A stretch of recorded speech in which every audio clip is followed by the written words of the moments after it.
Allahumma shalli ala sayyidina. Bismillahirrahmanirrahim. Assalamualaikum warahmatullahi wabarakatuh.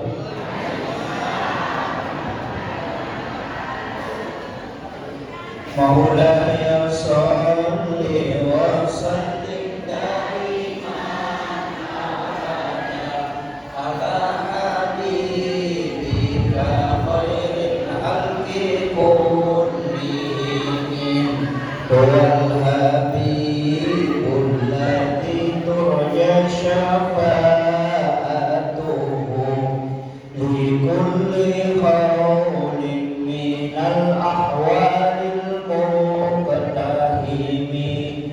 ya Rabbi bil Mustafa balligh maqasidana waghfir lana ma madha ya wasi'al karami ya Rabbi bil Mustafa balligh maqasidana waghfir lana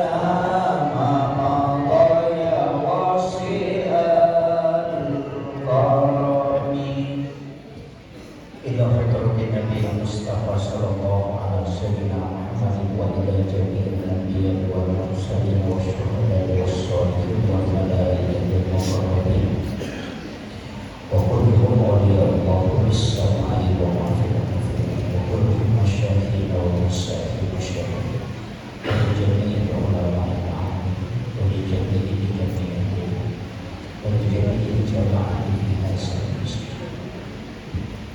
Syaikhunillahi lahumul Fatihah.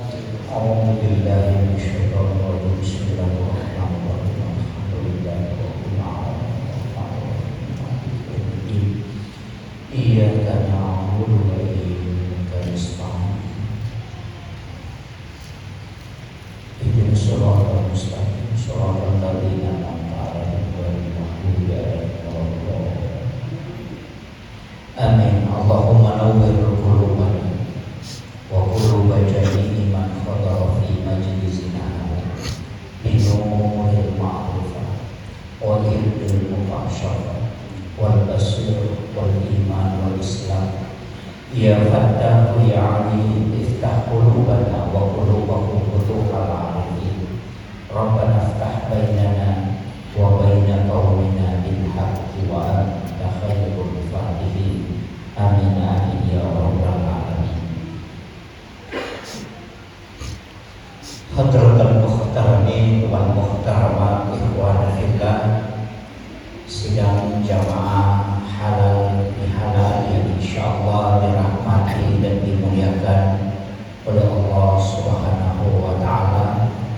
Wabil khusus kami muliakan, kami hormati Bapak Kepala Kantor Kementerian Agama Kabupaten Pangkep beserta seluruh jajaran dari Kementerian Agama, baik penyuluh dan yang kami hormati Bapak Camat Babakan beserta seluruh pejabat pemerintah, terkhusus juga saya hormati, saya muliakan Ibu istri Wakil Bupati Pangkep beserta seluruh ibu-ibu majelis taklim dan tokoh agama, tokoh masyarakat, para ahli dari Ketua Majelis Ulama Indonesia, dari Darul Da'wah Irsyad yang sempat hadir, sahabat saya Khidal Fadil, Ustaz Ali Abdullah,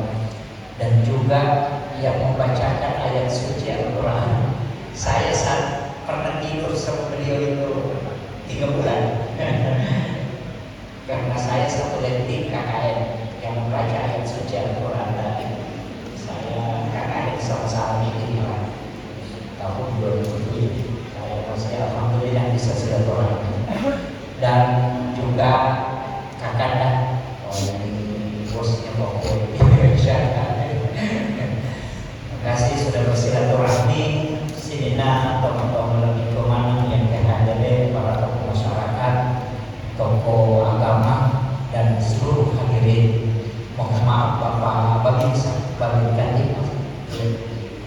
Kapolsek Indonesia, sahabat dari Nahdlatul Ulama dan Ansarul Bangsa, ada ketua dan zuriat Tabiziyah. Alhamdulillah. Seluruh hadirin, mohon maaf saya tidak bisa sebutkan satu persatu, ibu-ibu sholawatan. Alhamdulillah.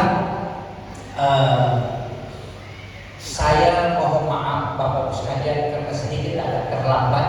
Saya janji sama Pak Ustaz, insya Allah saya tiba setengah 10. Tapi ada sedikit hal yang saya harus selesaikan. Jadi alhamdulillah bisa tiba di sini jam 10.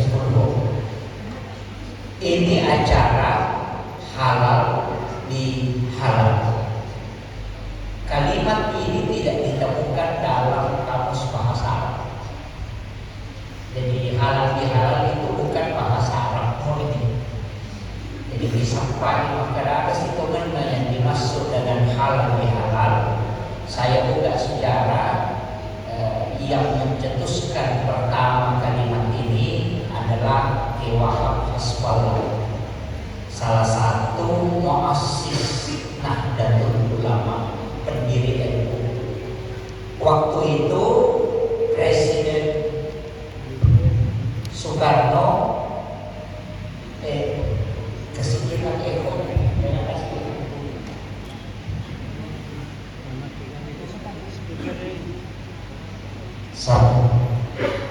cip ya dikasih nol efek supaya tidak ada lupa. Satu cip satu ya. Jadi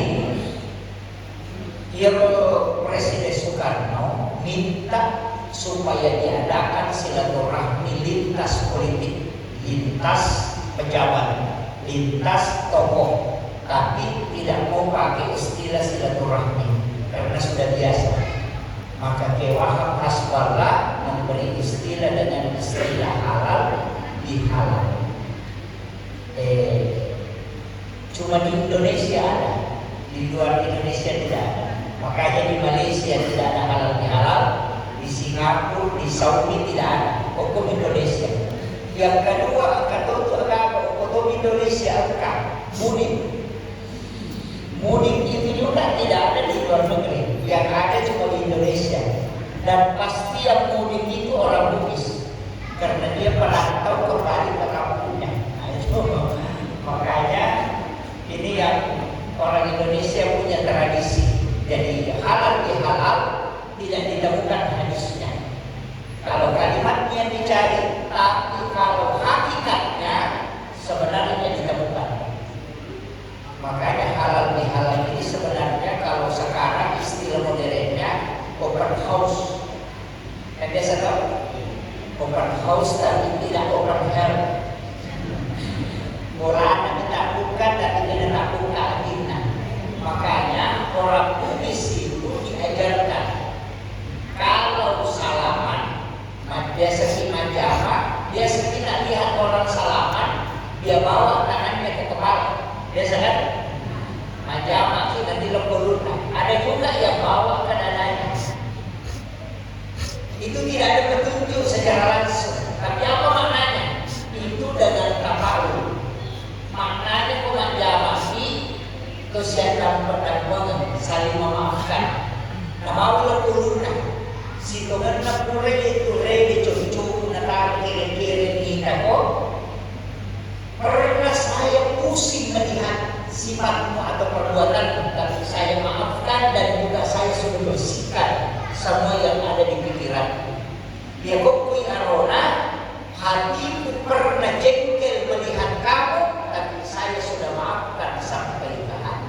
Itu sehingga meletakkan tangan di dada ataupun di kepala. Jadi ini menyebabkan kita kalau kita salaman bawa ke kepalanya maka doa pernah jengkel sama saya.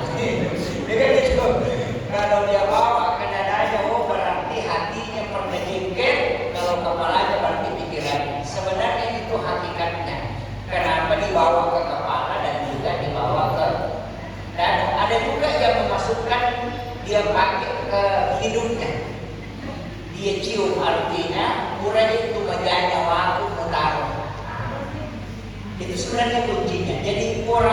kita itu orang tua dulu itu mengajarkan lebih banyak kata paulnya.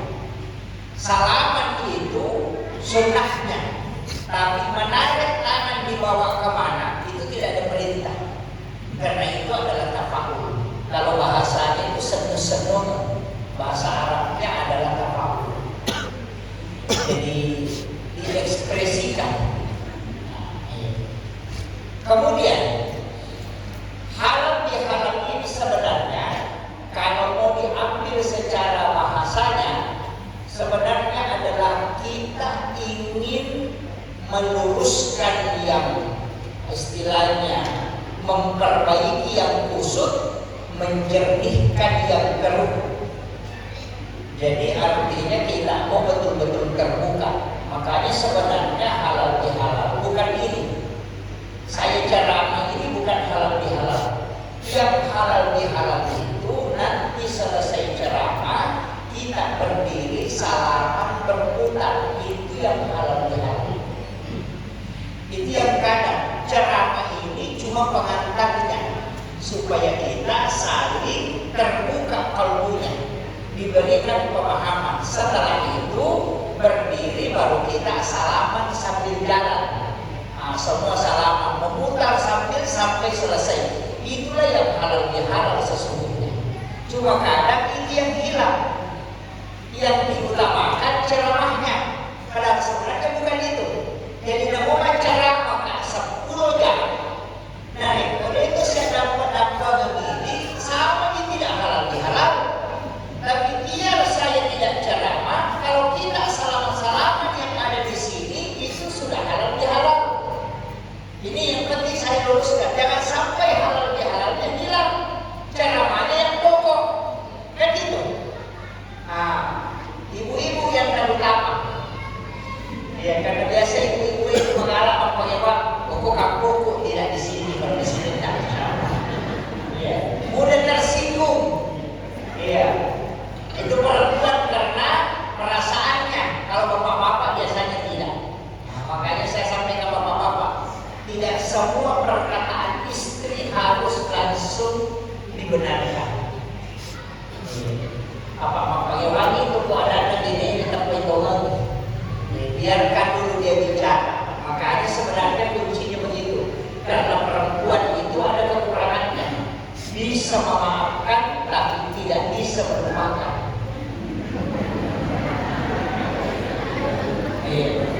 Paham toh? Dia bisa memaafkan. Kalau kita melakukan pelanggaran bisa dimaafkan, tapi tidak bisa melupakan. Iya. Jadi yang maksud saya rewang anak dia dia tukurin di kau. Iya. Kalau dia ngomel masalah 10 tahun lalu diingat semua, karena memang dia tidak bisa melupakan, hanya memaafkan. Ini laki-laki harus paham. Itulah sehingga wanita pemikirannya itu panjang, sedangkan laki-laki pemikirannya jauh beda. Ia makun reye malampe pelingeran, ia wanewe mabele pelingeran. Sisa kan? Apa bedanya? Makanya tidak ada laki-laki, hampir dipastikan 90% suami tidak tahu tanggal lahirnya anaknya. 90%. Tanggal pernikahannya juga dilupa. Perempuan diingat semua. Nasabah malam pelingeran. Ia wanewe berpikiran ke depan. Makanya perempuan jangan selalu mengungkap tanyakan tanggal berapa tidak menikah. Dia tidak tahu. Itu laki-laki. Ya. Makanya itu saling memahami. Tapi inilah saya mulai dari dulu suami istri dulu. Inilah yang menyebabkan biasa antara suami dan istri kadang ada clash karena tidak memahami. Laki-laki jangan pernah ditanyakan hal-hal seperti itu karena dia memikirkan bagaimana persiapan untuk diri keluarga dan anak-anak ke depan. Maka wanita yang diberi kemampuan mengingat semua secara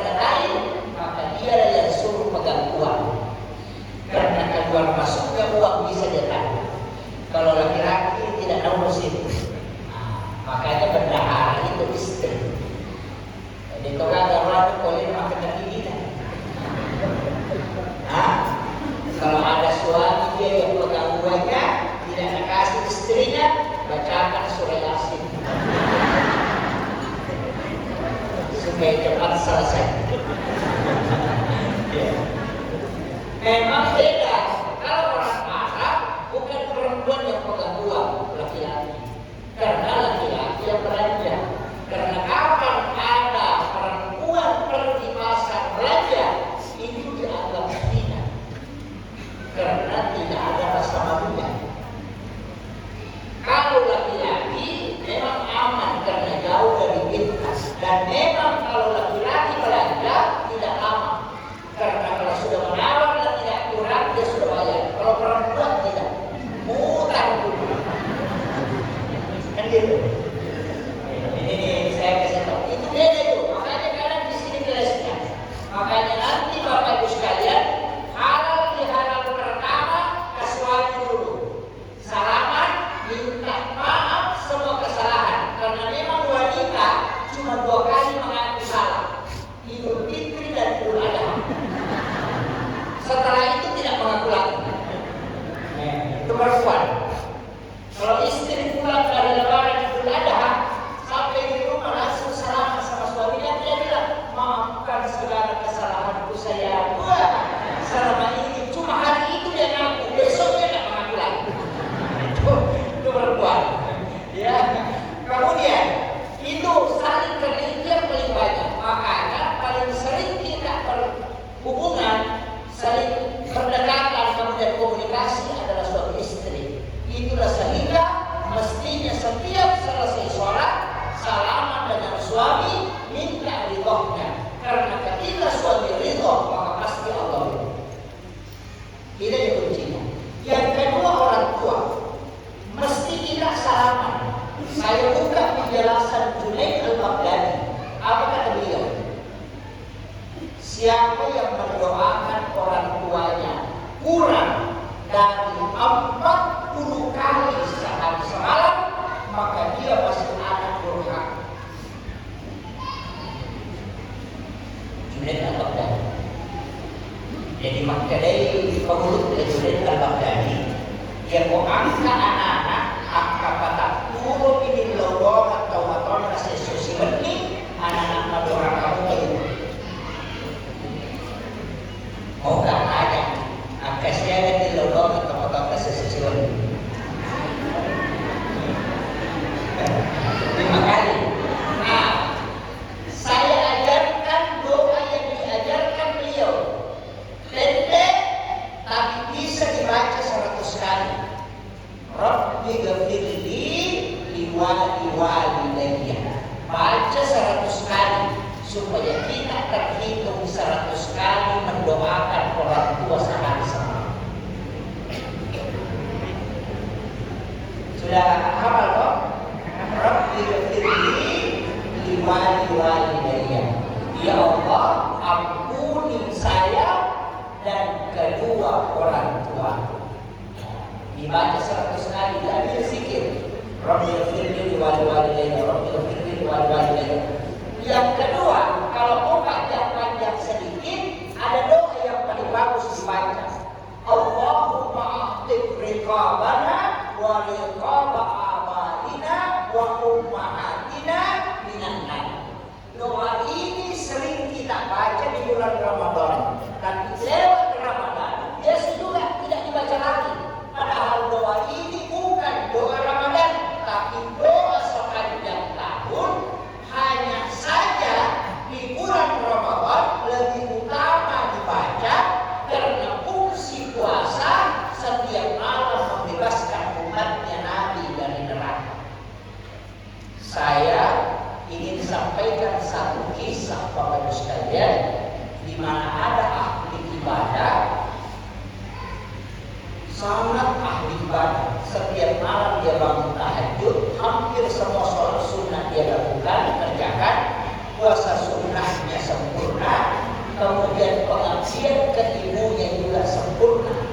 Tapi suatu malam dia beribadah sholat tahajud, tiba-tiba malaikat datang memberitahunya, wahai bulan bin bulan, tidak usah kau sholat lagi, karena kau pasti rugi, karena saya melihat namamu ada di dalam neraka.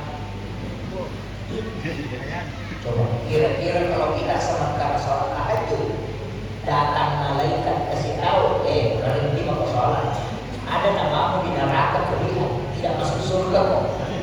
Kira-kira kita berhenti sholat atau bagaimana? Orang ini tidak berhenti sholat, justru dia hentikan sholatnya baru dia marahi malaikat. Pergi di sini, jangan tinggal sini. Saya sholat bukan karena surga dan neraka. Saya sholat karena saya hamba. Jadi jangan pernah kasih tahu saya surga dan neraka, itu bukan yang tujuan saya. Pergi dari situ, malaikat pergi. Malaikat pergi. 2 malam kemudian dia masih sholat. Datang lagi malaikat ini. Dia bilang, ada namamu dia di surga. Sholat apa kok? Saya lihat namamu dipindahkan ke surga.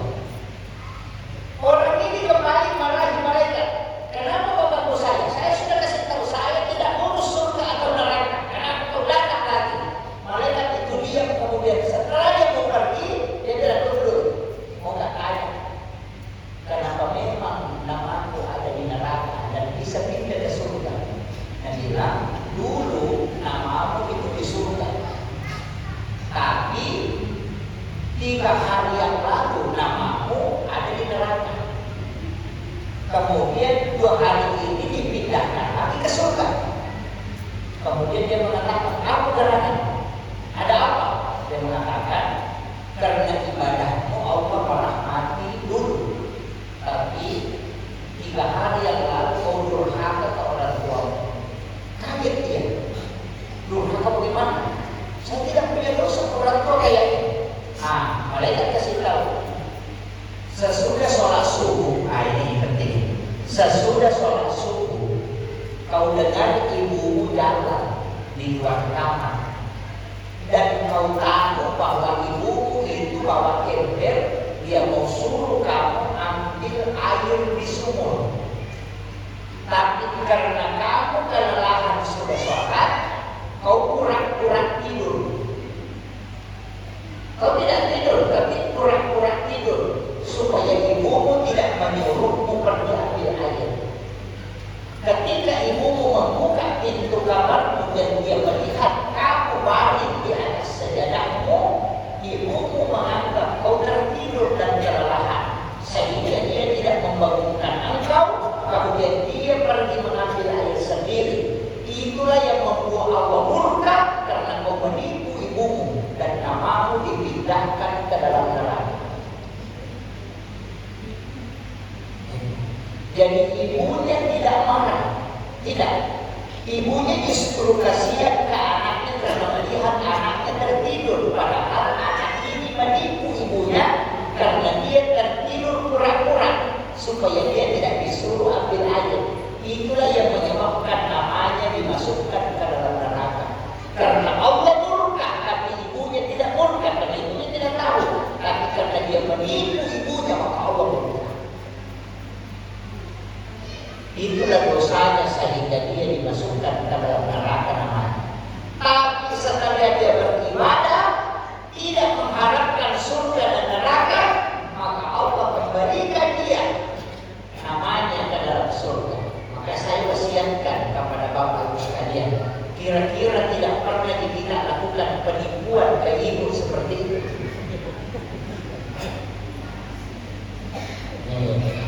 Belum dimarahi.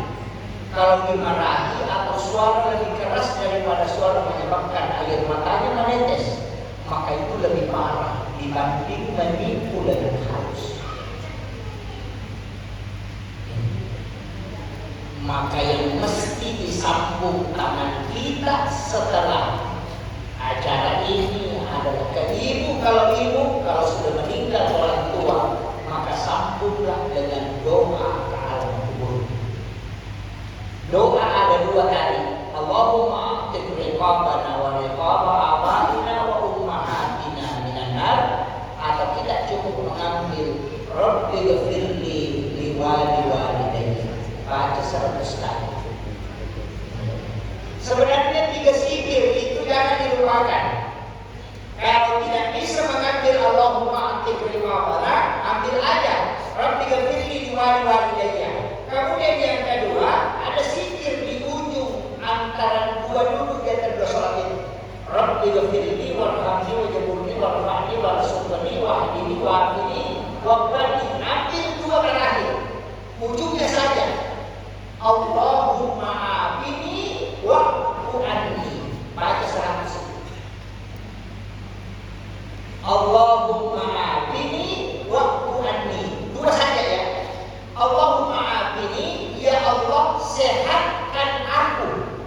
Wa'fu anni, dan bersihkan dosa.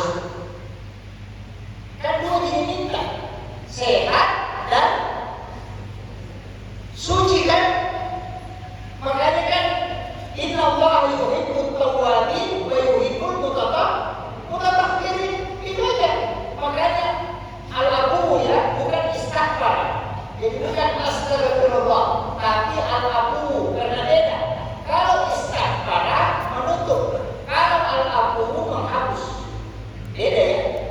Makanya kalau Ramadan dibaca Allahumma innaka afuwwun karim tuhibbul afwa fa'fu anna. Karena itu menghapus dosa. Kalau istighfar menutup, jadi dosa itu tidak terhapus. Kayak ada kotoran di dinding, kemudian kita ambil, kalau di kertas lah, angka marogi kita salah, tulisan dolpen, malah tip X, kemudian kita tip X. Tip X itu tidak menghapuskan tulisan, hanya menutup. Tak tutup itu, angka biok ini lalu. Itulah disebut dengan istighfar, menutup yang nampak. Kalau al-abu menghapus, jadi angka tu tahu nanti bersorry murni ini mana dosa, angka tu tahu nanti itu kan dosa kita yang al-abu. Makanya al-abu itu cuma dua tempatnya. Pertama di bulan Ramadan, makanya orang yang puasa iman waktu sahabat itu kubira abu maka akan menjadi. Yang kedua, seperti bayi yang baru lahir dari perut ibunya. Makanya Ramadan itu menghapus, bukan penutup.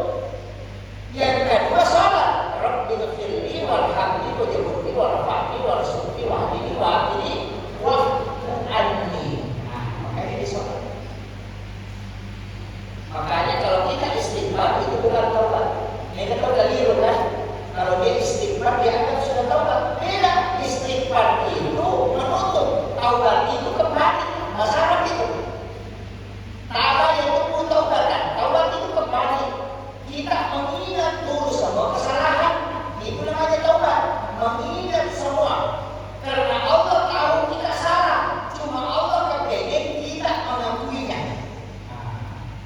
Tidak ada kesalahan yang tidak ditahu oleh Allah. Di alam azali dia sudah tahu karena dia membuat manusia kan.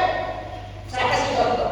Ini makanya kalau dalam tafsir itu dalam tariqah, misalnya begini Pak. Saya contoh sederhana. Saya tancapkan pagi betul. Waktu 10 di pasur situ. Dinding. Saya tancapkan di situ waktu 10. Dengan ketinggian 2 meter dari lantai. Saya di Jakarta bisa tahu bahwa ada paku 10 di masjid ini dilapangkan. Karena bisa tahu, karena saya simpan. Kan gitu. Jadi di mana-mana saya bisa tahu ada di situ. Tapi orang lain bisa tidak tahu kalau dia tidak lihat. Oh, dia bilang tidak ada. Tapi saya tidak lihat. Saya bilang ada karena saya yang simpan. Begitu juga dengan Allah kepada hamba-Nya.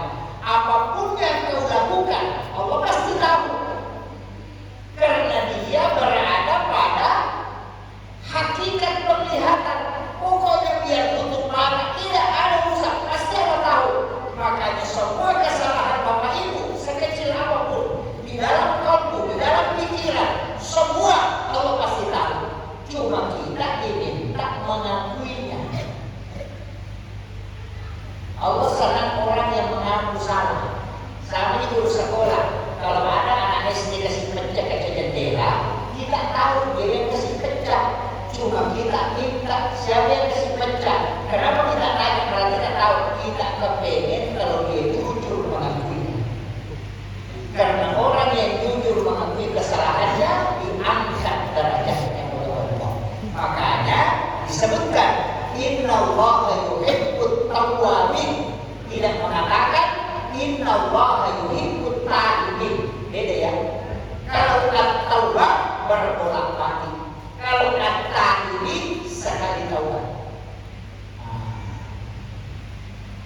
Bapak Ibu tahu dosa langganan. Rasulullah mengatakan dalam hadis sahih, tidaklah seorang beriman kecuali dia mempunyai satu kesalahan yang berulang dia lakukan dan dia taubatkan.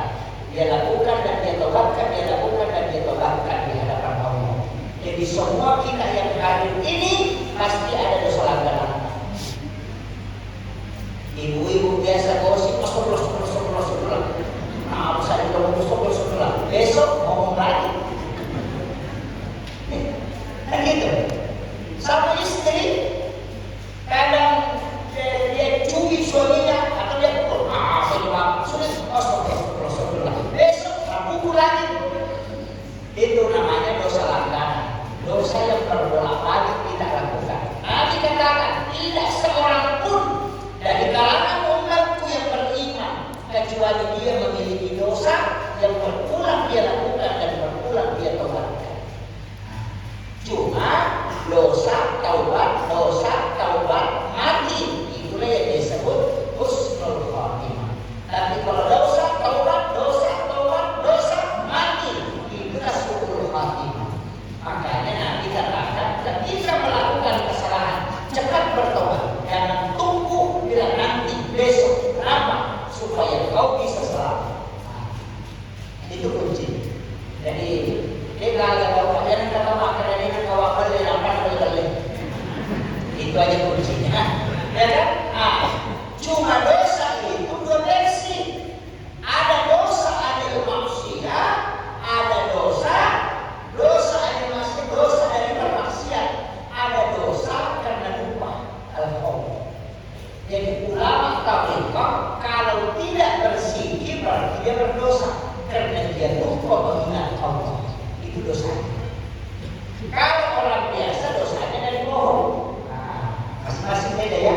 Makanya kalau sudah di sholat, baca istighfar. Astagfirullahaladzim. Kalau sudah salah, astagfirullahaladzim. Astagfirullahaladzim. Astagfirullahaladzim. Baca istighfar 3 kali. Karena 3 dosa kalau sholat. Yang pertama bacaan tidak sempurna. Yang kedua gerakan tidak sempurna. Yang ketiga ingatan tidak khusyuk. Kan 3 toh? Karena itu 3 yang diperbaiki kalau sholat. Gerakan tidak semua orang mantap gerakannya Pak. Ada yang salah. Karena Nabi mengatakan pencuri yang paling jelek adalah orang yang mencuri dalam sholat. Yang rukuk tidak lurus punggungnya. Dia kata masa pajak dan rokok dan ingat pulang karena pangannya, belongannya. Nabi bilang, dan itu pencuri yang paling jelek. Kata Nabi adalah orang yang mencuri dalam sholat.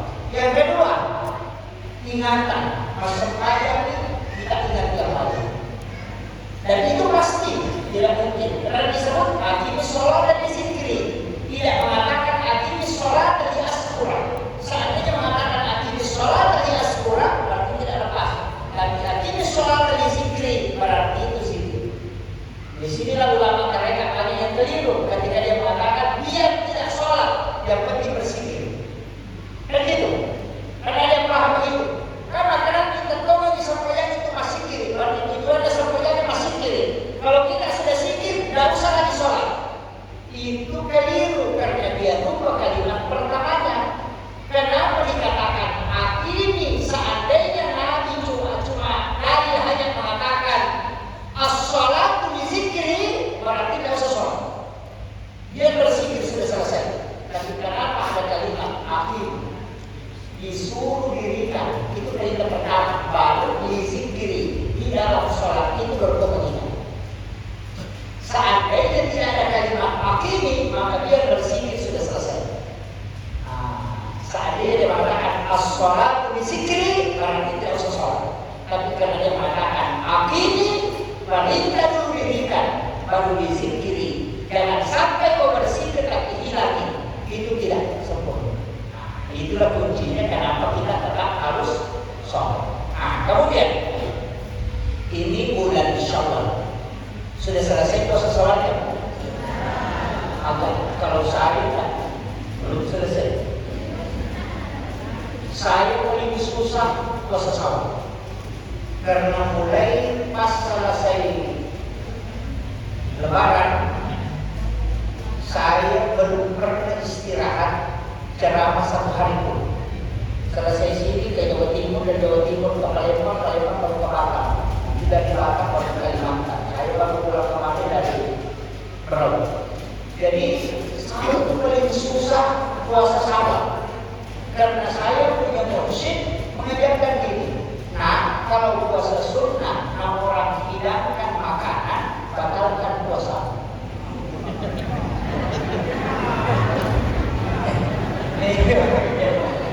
Ini yang paling berat bagi saya. Alasannya apa? Dia sampaikan memakan hidangan itu wajib, sedangkan puasa adalah sunnah. Kecuali kau puasa wajib, maka jangan batalkan.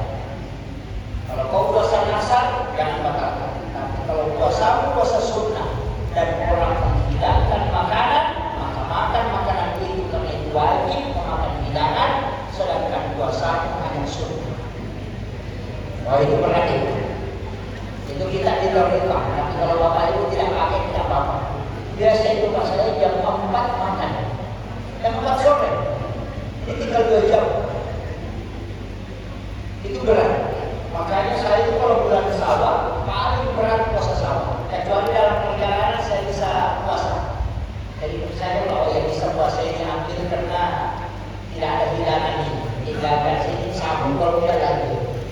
Itu baru bisa saya puasa. Tapi di bulan Syawal ini ada 2 amalan. Pertama adalah puasa sunnah Syawal. Versi ulama itu ada 3 Pak. Ini saya harus luruskan. Ada 3 versi ulama tentang puasa sunnah Syawal. Dalilnya jelas, siapa yang berpuasa 1 bulan, bukan 30 hari ya, 1 bulan penuh di bulan Ramadan, ditambah 6 hari di bulan Syawal, maka sama kalau dia puasa 1 tahun. Kan gitu. Jangan salah paham, jangan dipotong. Siapa puasa 6 hari di bulan Syawal sama kalau puasa 1 tahun, itu tidak. Bagaimana cara menghitungnya? Agama itu pakai hitungan. Alhamdulillah, man ja'a bil hasanati falahu asru amsalha. Setiap satu kebaikan Allah lipat gandakan kebaikan yang satu itu menjadi 10. Makanya Bapak puasa di Ramadan 30 hari dikali 10 berarti 300. Ditambah 6 hari di bulan Syawal kali 10 berarti 60. Kalau ditambah Ramadan dengan Syawal berarti 360. Dan jumlah hari dalam 1 tahun adalah 360 hari. Itu maknanya. Itu hitungannya. Tapi ini ada lebihnya. Bagaimana yang tidak selesai puasa Ramadannya? Ada puasa Allah karena dia kan misalnya perempuan, kalau dia halangan kan tak puasa. Dan itu biasa sampai 7 hari. Gimana? Pendapat pertama, selesaikan puasa Allah, jangan puasa Syawal. Karena puasa Allah wajib, sedangkan puasa Syawal sunnah. Jadi dulu, ini baru dasar. Jadi selesaikan dulu puasa Allahnya. Kalau 10, selesaikan 10. Karena itu yang wajib. Dan bilang alasannya, bisa nih Pak Ustaz, masih ada 11 bulan. Kan lama di puasa Allah, bisa bulan depan. Kalau puasa Syawal tidak bisa bulan depan, karena Syawal cuma 1 bulan.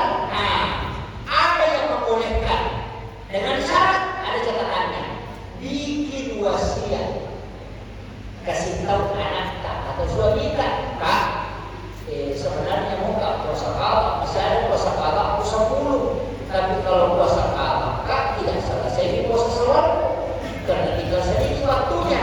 Jadi bukan dia itu di puasa Syawal guna, tapi siapa tahu meninggalkan masih ada itu puasa Allah aku 10. Nanti anak-anak tak bisa gantikan kalau saya tinggal.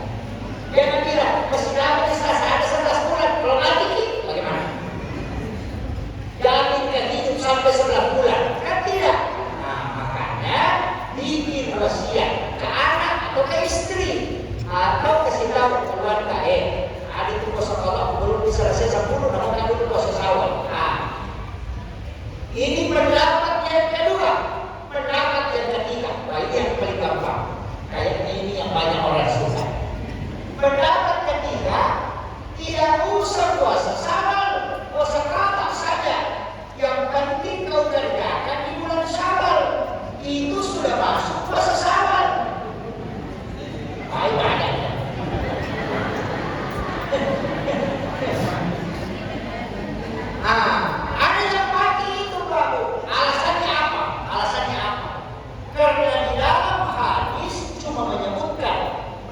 puasa 6 hari di bulan Syawal. Artinya puasa apa saja yang kau lakukan yang penting di bulan Syawal itu sudah masuk puasa Syawal.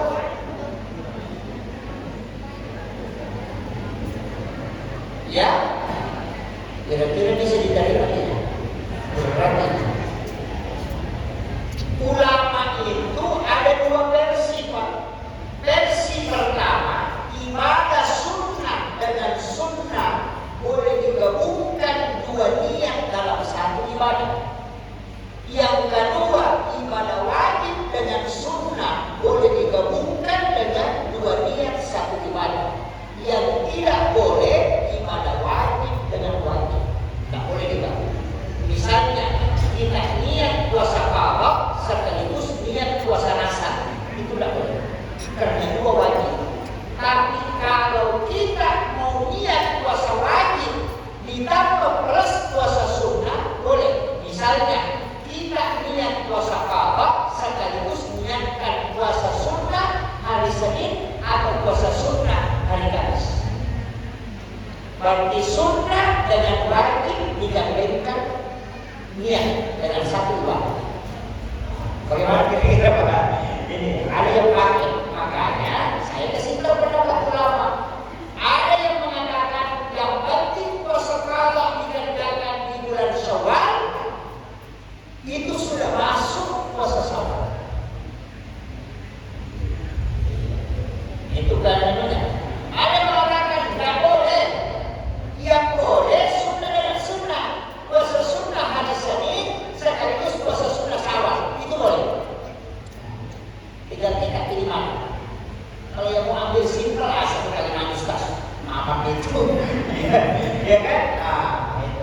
Bagi yang mau hati-hati lebih utama puasa qadha dulu. Kalau takut kalau tidak selesai puasa Syawal yang kalau puasa qadha dulu dahulukan puasa sunnah Syawal, tapi niatkan memang untuk tetap puasa qadha dan bikin puasanya itu yang paling aman. Kalau masih tidak bisa, ambil jalur ketiga puasa qadha saja di bulan Syawal, selesai juga puasa Syawal. Yang penting 6 hari. Nah, itu kuncinya. Ya, ini kemudian ini puasa. Yang kedua, sholat. Ada sholat di bulan Syawal yang disebut dengan sholat sunnah utama. Kalau ini yang saya kerjakan setiap tahun. Kalau puasa agak berat, tapi kalau sholat sunnah utama itu yang gampang saya lakukan. Terus terang Pak Bu, sholat yang dikerjakan hanya di bulan Syawal itu adalah sholat sunnah utama. Dan saya sampaikan, tidak saya temukan. Mungkin kalau ada yang sering baca kitab hadis, saya punya kitab ensiklopedia hadis Nabi. Itu kurang lebih 600.000 hadis Nabi di dalamnya. Saya tidak menemukan satu hadis pun kecuali hadis sholat sunnah utama Nabi bersumpah 4 kali dalam satu hadis. Biasanya Nabi kalau bersumpah itu cuma sekali, maksimal 2 kali. Di dalam sholat sunnah utama Nabi bersumpah 4 kali. Makanya hadis ini ditulis oleh Sultan Aulia Syekh Abdul Qadir Al-Jilani dalam kitab Al-Bunyah pada jilid 2. Jadi ada kitab Bunyah. Sholat ini sangat istimewa Bapak sekalian. Kenapa sangat istimewa? Karena Nabi bersumpah 4 kali pada sholat ini. Jadi Allah yang jiwaku berada di tangannya, kata Nabi. Siapa yang mengerjakan sholat ini, kalau dia punya penyakit, Allah akan nampakkan apa obatnya dan siapa yang bisa mengobati. Itu sumpah Nabi. Yang kedua, siapa yang mengerjakan sholat ini, kata Nabi, dari Allah yang jiwaku berada di tangannya, maka Allah akan memberikan hikmah kepada. Makanya kalau ada anak tadi pesantren mau jadi imam atau mau jadi penceramah, suruh kerjakan sholat ini. Ini khusus sholat yang penceramah. Saya mulai di SMA sudah kerjakan, mulai madrasah waktu itu saya sudah diberitahu untuk terdaftar. Makanya saya terdaftar, tapi hanya sekali waktu itu. Tapi nanti ketika saya ngaji Tauhid baru diijazahkan secara langsung untuk sholat itu. Makanya biasanya ulama-ulama Qadiriyah itu berkata, saya sampaikan begini Pak, kalau Bapak Ibu punya penyakit, dokter tidak tahu apa penyakit kita.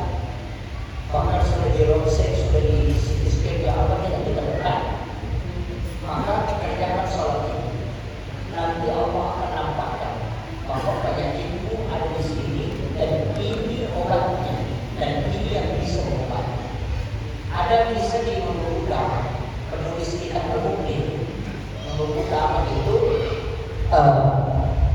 ada anak muda di Mesir. Ini kan Rasulullah SAW itu ada dikisahkan Nurul Ulama. Itu salah satu karamahnya beliau. Ada anak muda di Mesir itu karena penyakit mata. Mungkin sekarang kalau kita istilahkan kanker mata, biji matanya itu sudah hampir pecah dan dia sudah keluar. Anak muda ini yang di Mesir, dia kerjakan sholat sunnah utama di waktu duha. Selesai sholat sunnah utama, dia baringlah di atas sajadahnya. Tapi tiba-tiba ketika dia terbaring, dia bermimpi didatangi Imam Ulama, penulis kitab Al-Muqni. Kemudian diludahi matanya. Dalam mimpi itu dia diludahi. Ketika dia diludahi, dia langsung pegang matanya. Kemudian dia usap. Ternyata di saat itu langsung sembuh. Langsung sembuh, dia usap begini, baru dia lihat. Ternyata nanah dan darah kotor itu langsung keluar. Dan itu matanya normal, tidak ada bekas sakitnya. Dan ketika ditanya, siapa yang mengobati matamu? Dia bilang, Imam Ulama. Tidak ada orang yang percaya. Karena jarak tempatnya anak muda ini ke kampungnya Imam Ulama itu kurang lebih 700 km. Dan tidak ada ulama itu. Ketika Imam Ulama ditanya, ke situ ada anak muda di Mesir sakit matanya. Katanya kau yang mengobati. Apa kata Imam Ulama? Kalau anak muda itu bilang saya yang mengobati, itu tidak salah.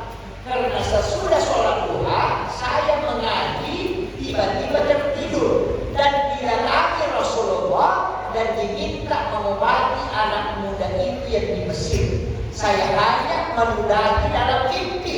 Kalau dia merasakan saya ludahi, itu benar kata Imam Ulama. Setelah ditanya anak muda ini apa amalanmu, dia yang mengatakan, saya kerjakan sholat sunnah utama. Ada beberapa jamaah saya 2 tahun lalu ada dari Bangka Juga itu datang ke pondok tapi menangis. Wah, menangis itu. Dia bilang saya punya penyakit Ustaz sudah hampir 10 tahun tidak tahu apa obatnya, tidak tahu penyakit apa. Tapi saya bermimpi ada orang siram dan lokasinya ditunjukkan. Itu dalam mimpi saya datangi orang itu. Saya hanya diminta bawa air 1 botol. Dia naik mobil dari penghulu cari tempat itu. Ternyata tempat itu diberhenti dekat dari botol air itu. Dia lihat itu kampung dan bilang di sini di dekat sini. Dia lihat itu melalui mimpinya dia lihat rumah yang dinampakkan. Maka naiklah ke rumah itu dia minta supaya orang itu mendoakan.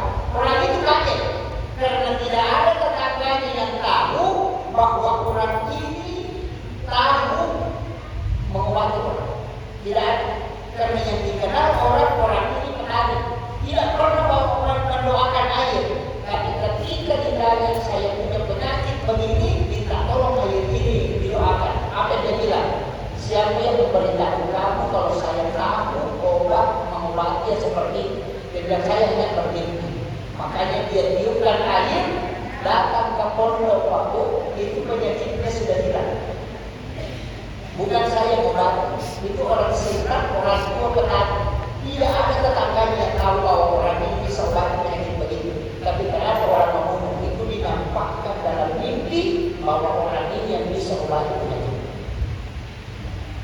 Makanya dia kasih tahu saya, itu barakahnya sholat sunnah utama. Dan saya yakin betul. Ini tahadus ini, saya minta perlindungan saudara. Ini bukan bela. Tapi saya untuk meyakinkan Bapak Ibu sekalian, saya 3 kali kena penyakit agak lain. Tapi yang terakhir ini yang saya rasakan betul. 2-3 tahun lalu, saya 14 hari tidak bangun dari tempat tidur. Semua tangan ini kulit warna kuning, kayak sudah dikasih kulit. Dan setiap saya bangun, itu pasti jatuh. Saya hanya sholat maghrib selama 14 hari. Jadwal ceramah saya itu ada kurang lebih 30 yang saya lakukan. Itu gara-gara tidak bisa bangun dari tempat tidur. Tapi di saat malam Kamis, saya langsung teringat tahun ini saya kerjakan sholat sunnah utama. Tinggal saya ngomong waktu itu bangkit di atas tempat tidur, ya Rob, kalau ada berkahnya sholat sunnah utama yang saya lakukan selama ini, saya minta tunjukkan saya apa obatnya penyakit ini, atau siapa yang bisa mengobati. Saya tertidur menjelang maghrib, tiba-tiba ibu itu saya dengar suaranya teriak. Ternyata dia lihat saya terangkat di tempat tidur. Itu tidak ada yang mengangkat. Saya tidak menyentuh rosban itu, terangkat. Dan saya waktu itu bermimpi didatangi satu ulama. Saya tidak pernah bertawassul ke dia, tapi kok dia yang datang. Namanya Syekh Hisham Kabbani, almarhum. Dia berdiri tarekat Haqqani, tinggalnya di Amerika. Itu bersih sekali mukanya beliau, jenggotnya putih dan dia pakai imamah hijau. Datang kasih tahu saya, cuma salah. Obat penyakitmu itu ada air sam-sam di atas lemari yang di kamarmu ini, campur sama air hujan yang ada di lemari di luar. Itu yang kau minum, itu obatnya penyakitmu. Sudah itu dia salah, ngerti? Saya bangun, langsung kasih tahu ibu, ambilkan saja di sam-sam. Tidak ada saya ada di atas. Ada botol yang mineral kecil. Saya bilang, ada air hujan di luar, campur itu. Dicampur, saya minum sesudah sholat isya, besok paginya jam 9, saya sudah kepikiran cara pernikahan. Semua kulit saya itu hilang yang kuning-kuning. Dan saya naik motor Vespa waktu itu, selalu berpikir di jalan, penyakit apa yang kena saya itu? 14 hari tidak bisa bangun. Saya hanya meminta barakahnya sholat sunnah utama. Dan itu ulama Syekh Hisham Kabbani. Nanti saya cari siapa orang ini, karena dia adalah pendiri tarekat Haqqani. Saya tidak pernah bertawassul ke dia, tapi saya biasa diberitahu bahwa ini obatnya. Itu saya yakin bahwa itu adalah sholat sunnah utama. Karena memang malam itu saya minta, kalau ada barakahnya sholat ini, saya minta tunjukkan saya apa obatnya. Dan itu didapatkan. Inilah hadis ini. Saya hanya sampaikan Bapak Ibu sekalian. Ketika wisuda, saya juga pingsan. Itu adalah penyakit. Dan ada juga yang beritahu ini obatnya. Itu karena saya yakin sholat sunnah utama. Makanya Bapak Ibu sekalian, saya wasiatkan. Ini paling penting. Jangan tinggalkan sholat ini walau hanya sekali, tapi hanya dikerjakan di bulan Syawal. Lewat bulan Syawal tidak bisa. Karena hanya sholatnya bulan Syawal. Tata cara pelaksanaannya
dipakaikan dal.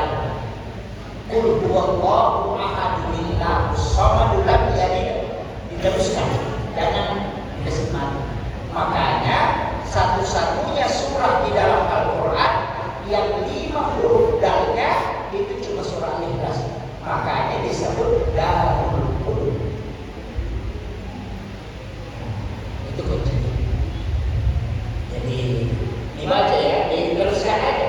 Qul huwallahu ahad Allahu samad lam yalid wa lam yulad wa lam yakul lahu kufuwan ahad. Bismillahirrahmanirrahim. Qul huwallahu ahad Allahu samad lam yalid wa lam yulad wa lam yakul lahu kufuwan ahad.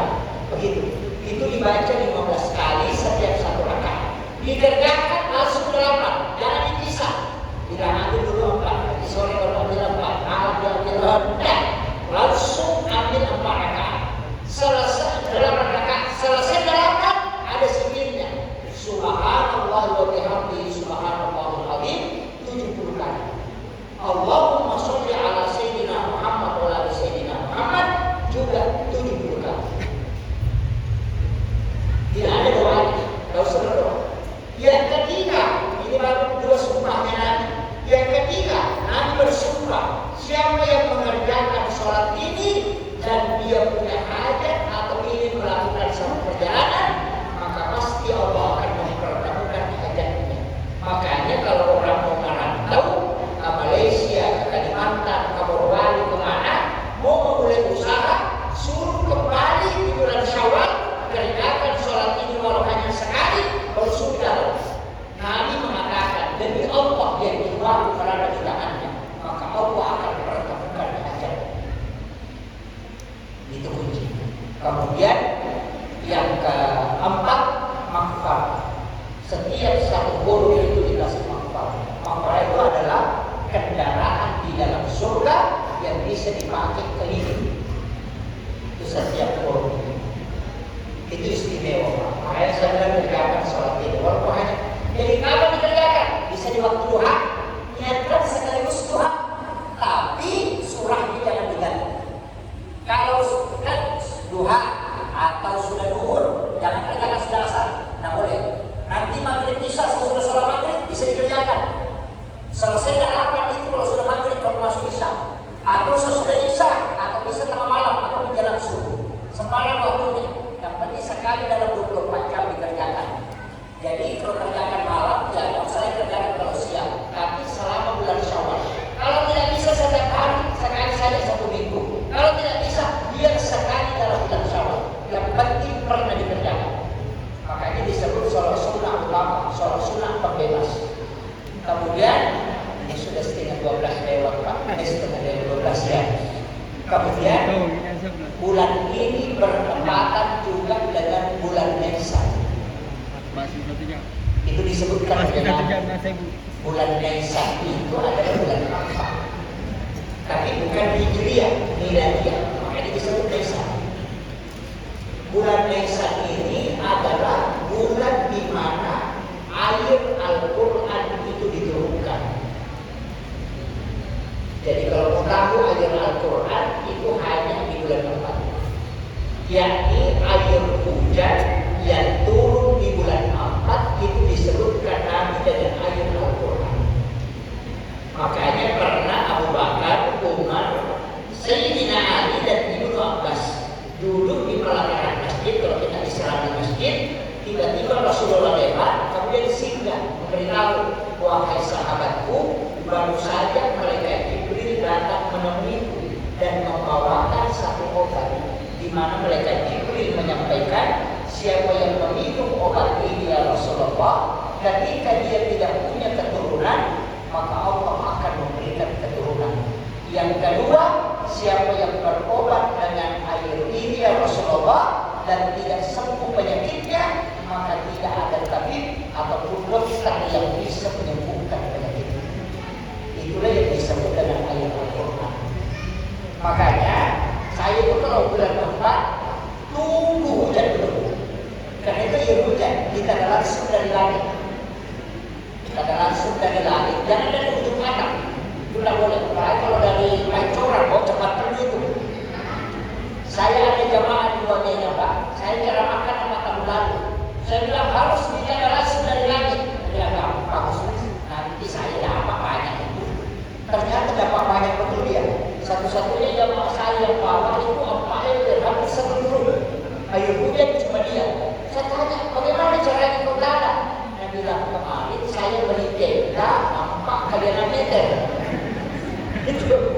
Baru saya kasih keluar mobil tongkang saya di pinggir jalan. Saya pasang tenda itu di atasnya. Nah, hujan masuk di mobil tongkang, wah itu hampir satu drum jadi bangsa. Orang pakai masker, dia dapat 2 botol, dia pakai hampir satu drum, dia dapat. Dan memang, tapi saya disiksa karena dibawa lagi ke tempat saya disuruh doakan. Kalau itu tidak besar. Dan itu memang didoakan Pak, agak lama.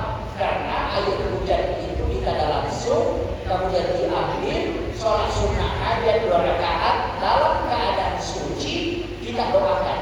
Baca surah Al-Fatihah 70 kali dengan bersuara kayu. Surah Al-Ikhlas 70 kali. Surah Al-Falaq dan surah An-Nas masing-masing 70 kali. Surah Al-Kafirun 70 kali dan ayat kursi kemudian ditutup sholawat 70 kali.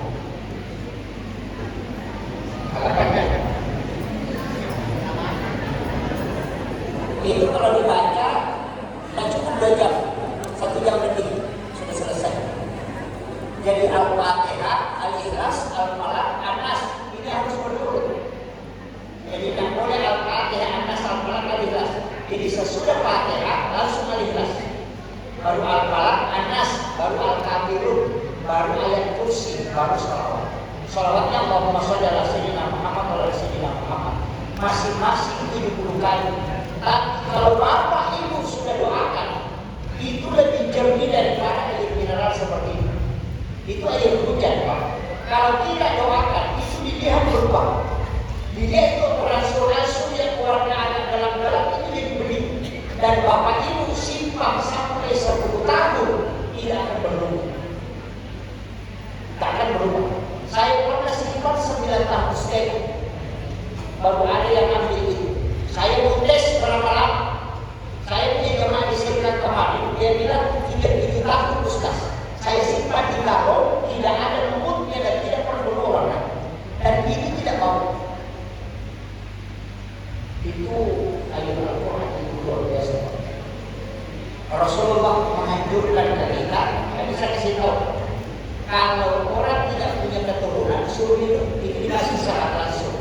Tapi Nabi minta diminum selama 7 hari. Di hadis itu disebutkan minum selama 7 hari.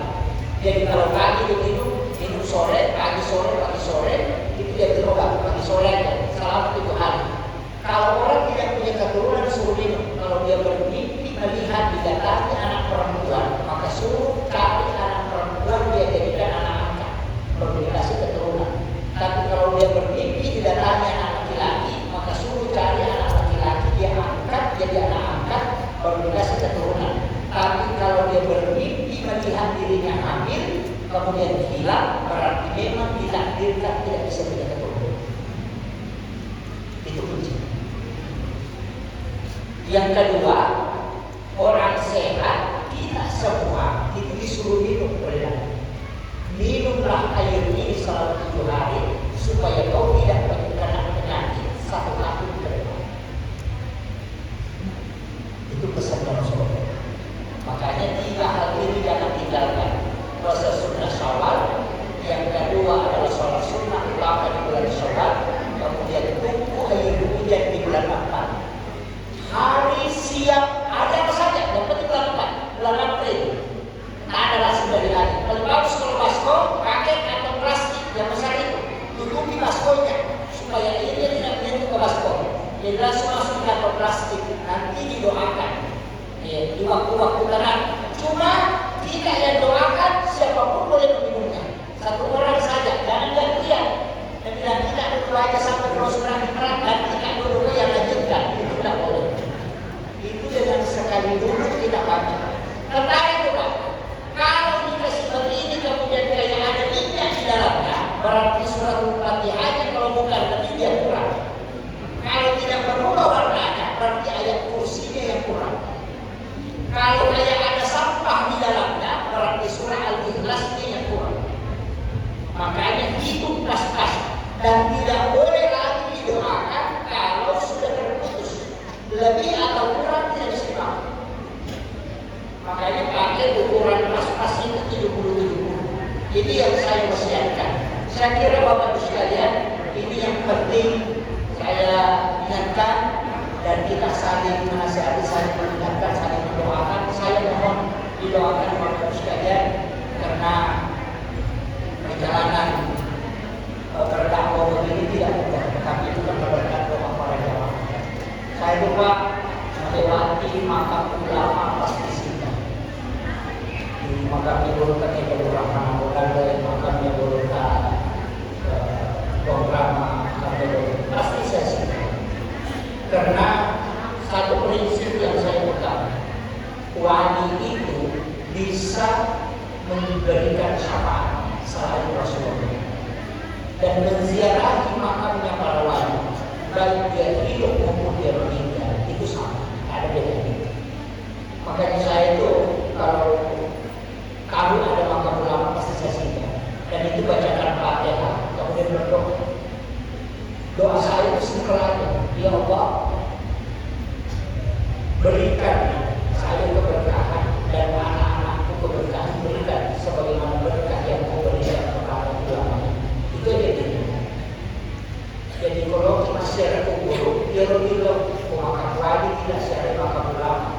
Ego kalian berangkat, kalian ibaratkan anak-anak dan keturunan itu sebagaimana berkah yang Kau berikan kepada ulama. Itu namanya bertawassul kepada ulama. Yang sana itu kalau minta langsung, tapi kalau wali ada yang membolehkan. Makanya saya itu kalau ke makam Jawa pasti baca kuno mana, itu lima, itu pasti saya baca. Itu salah satu doa yang diajarkan di masjid. Nah ini ibu-ibu, bapak-bapak itu. Makanya pengantin baru itu disuruh ziarah supaya sebelum menyentuh istrinya dia minta berkah kepada Allah sebagaimana diberikan kepada wali, supaya nanti anaknya bisa jadi ulama. Itu tujuannya pengantin baru, bukan sembarang kuburan. Neneknya yang nakal itu nenek nakal 10 orang 60 itu saya di situ tidak ada lagi itu. Doakan saja dia kalau nakal ulama minta berkah. Ya Allah, jangan minta ke kuburan, minta kepada Allah. Ya Allah, berikan saya berkah, anak-anak dan keturunanku berikan sebagaimana yang Kau berikan kepada ulama. Sampai kalau orang rumahnya bagus, ya Allah berikan juga rezeki sebagaimana rezeki yang Kau berikan kepada orang ini. Sama itu namanya bertawassul. Kalau ada jabatannya orang, ya Allah berikan juga saya amanah sebagaimana amanah yang Kau berikan kepada orang ini. Sama itu, tidak ada bedanya. Itu bukan musyrik, bukan. Karena itu adalah doa. Akhirnya itu penting ya. Mudah-mudahan kita semua saling memaafkan. Karena kalau tidak memaafkan bahaya. Apalagi yang ada bukannya orang sama kita, oh maafkan Bu ya, maafkan, pujikan saja, tapi harus kasih tahu. Bilang saja ya Allah ada utangnya si Anu sama saya 10 juta. Kalau dia bayar saya terima, tapi kalau dia tidak bayar kemudian saya meninggal, saya sudah maafkan dia. Sudah. Tapi jangan kasih keras. Jangan kasih tahu tidak kalau bayar dia terima, kalau tidak bayar tidak apa. Oh sudah, tidak bayar itu. Ini sedikit saja. Biasa ada orang Pak bilang begini, nanti jadi kemudian baru kita selesaikan. Biasa dengar ada orang begitu. Jangan rugi kita. Bayangkan nanti orang masuk surga dihisap di pada masa itu sampai 8.000 tahun menunggu. Kalau sampai di giliran tak diperiksa, nah orang mungkin yang keluarkan 1 juta, nah belum diperiksa, kita mesti menunggu. Mau makin masuk surga dan bilang mereka menunggu dulu masih ada waktu saya itu sama dia. Tidak boleh kalau tidak selesai. Menunggu dulu kapan panggilan dia. Kita antri dan menunggu. Kita mau mimpi warga, tidak mau menunggu. Tidak mau tersisa. Makanya disebutkan dalam ayat wa anta saddaqu khairun lakum. Jika mau berikan maka itu lebih baik bagimu kata Allah. Kenapa? Supaya kelak yang kemudian kau tidak tersiksa. Sudah paham Pak? Makanya kalau ada orang pinjam uang tak 5 juta, niatkan, ya Allah, kalau dia bayar saya terima. Tapi kalau dia tidak membayarnya, saya sudah memaafkan. Nanti kau yang menggantikan yang lebih baik. Tapi jangan keras. Jangan bilang sama dia, bilang sama Allah.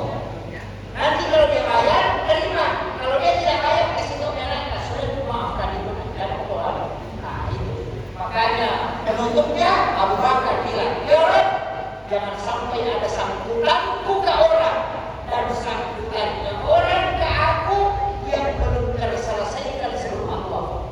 Dikit-dikit Allah. Karena Rasulullah mengatakan, engkau berutang atau memberi piutang, kedua-duanya akan tertunda masuk surga. Yang berutang membayar, yang piutang menunggu untuk dibayar. Siksa berugi itu, apalagi kalau uang 10.000, mati gara-gara 10.000. Makanya jangan, ya, maafkan semuanya. Saya kira ini yang penting saya sampaikan. Akhirul kalam, wallahul muwaffiq ila aqwamit thoriq. Assalamualaikum warahmatullahi wabarakatuh. Tadi saya sudah